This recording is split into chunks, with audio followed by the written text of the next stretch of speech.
Terima kasih Anda masih bersama kami di CNN Indonesia Breaking News terkait sidang kasus EKTP. Sidang ke-6 kasus dugaan mega korupsi proyek pengadaan KTP elektronik di Pengadilan Tipikor Jakarta menghadirkan 8 saksi. Salah satunya adalah mantan bendahara fraksi Partai Demokrat di DPR RI Muhammad Nazarudin. 250 dan lain sebagainya. Itu begitupun. Sidang Nazarudin mengaku menerima tugas dari Anas Urbaningrum selaku Ketua Fraksi Partai Demokrat di DPR RI untuk mengawal alokasi dana proyek pengadaan KTP elektronik. Nazarudin juga mengakui pernah hadir dalam pertemuan bersama Anas Urbaningrum, mantan anggota Komisi 2 DPR RI Ignatius Mulyono dan almarhumah Mustokoweni serta pengusaha Andi Narogong di ruangan fraksi Partai Demokrat. Di hadapan majelis hakim, Nazarudin juga mengaku mengetahui ada pembagian uang di DPR, di antaranya $500.000 Amerika Serikat untuk Ketua Badan Anggaran dan $250.000 untuk Wakil Ketua Badan Anggaran. Waktu itu juga setelah Andi pulang, Mas Anas manggil Mirwan Amir. Memanggil Mirwan Amir, waktu itu yang datang Mirwan Amir sama ada satu lagi kalau Pak Ignatius yang mulia. Mirwan Amir ini siapa Pak? Mirwan Amir itu wakil ketua Banggar dari fraksi Demokrat di DPR.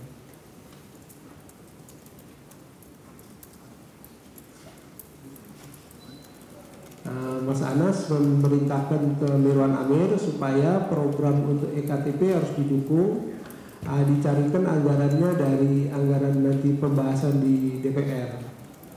Setelah disepakatin, waktu itu Mirwan bilang akan dikomunikasikan ke semua pimpinan Banggar dulu. Kalau pimpinan Banggar prinsipnya semua sudah setuju, program akan nggak ada masalah, prinsipnya seperti itu yang mulia. Setelah berjalannya waktu itu teman-teman pimpinan Banggar waktu itu kalau nggak salah memanggil dari Kemendagri ketemu di ruangan Banggar itu yang mulia. Waktu itu ada karena Bu Mustokoweni dia ke koordinator Banggar Komisi 2 yang mulia. Pak Ignatius waktu itu kalau nggak salah sekretarisnya.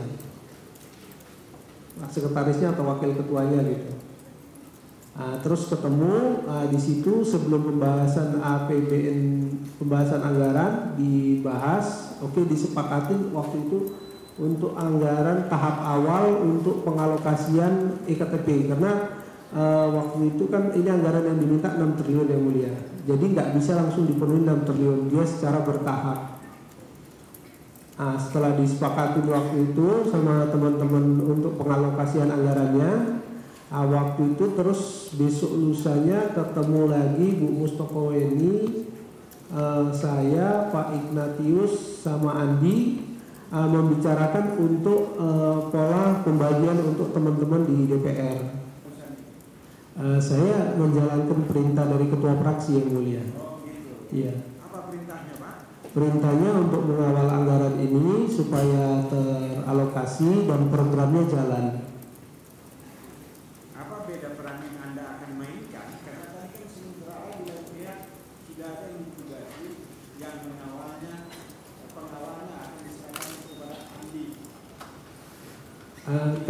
Kalau Andi Narogong dia lebih daripada posisi pengusahanya yang mulia. Ya, kalau dari Komisi 2-nya waktu itu yang lebih intens itu Bu Mustokoweni sama Pak Ignatius. Yaitu tadi kesaksian dari Nazarudin. Selanjutnya ini kasus korupsi proyek pengadaan KTP elektronik menyedot perhatian publik. Setelah hampir 6 tahun jalan di tempat, kini kasus yang menyebabkan negara menderita kerugian dengan nilai fantastis tersebut sudah mulai bergulir di meja hijau. Dan berikut kami rangkum sejumlah fakta yang mengiringi kasus ini. Kita ke yang pertama terlebih dahulu.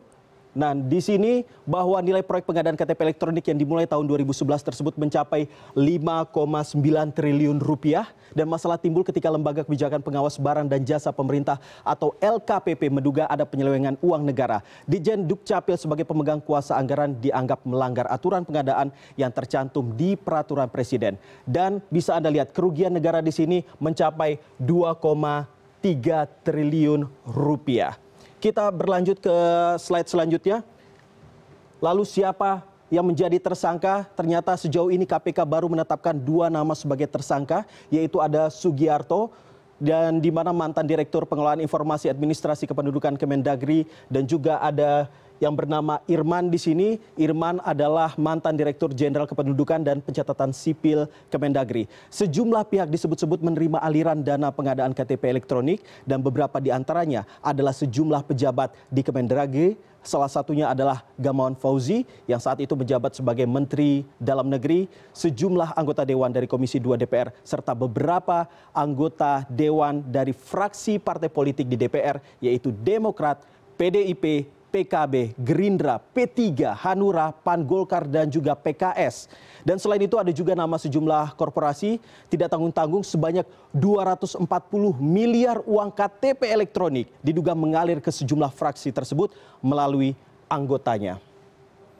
Lalu berikutnya kita akan lihat di sini sebanyak 280 orang saksi telah dipanggil dan 23 orang diantaranya adalah anggota DPR.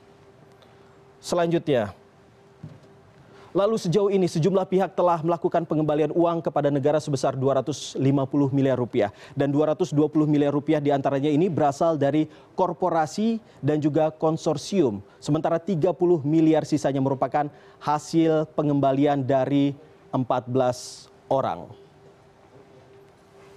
Dan setelah hampir 6 tahun jalan di tempat, kasus ini akhirnya masuk ke meja hijau sejak 9 Maret 2017 yang lalu, dan sidang kedua berlangsung pada 16 Maret 2017 dan sidang ketiga pada 23 Maret 2017. Ada kejadian yang cukup menarik pada sidang ketiga di mana saksi Miriam S. Haryadi yang merupakan mantan anggota Komisi 2 DPR sekaligus politisi Partai Hanura mencabut berita acara pemeriksaan dirinya karena merasa menerima tekanan dari penyidik KPK, sampai akhirnya ia juga menangis. Dan akhirnya begitulah proses persidangan dan juga kasus yang melibatkan sejumlah nama-nama besar yang terjadi hingga saat ini, dan kita tidak tahu kapan akan bergulirnya sidang ini.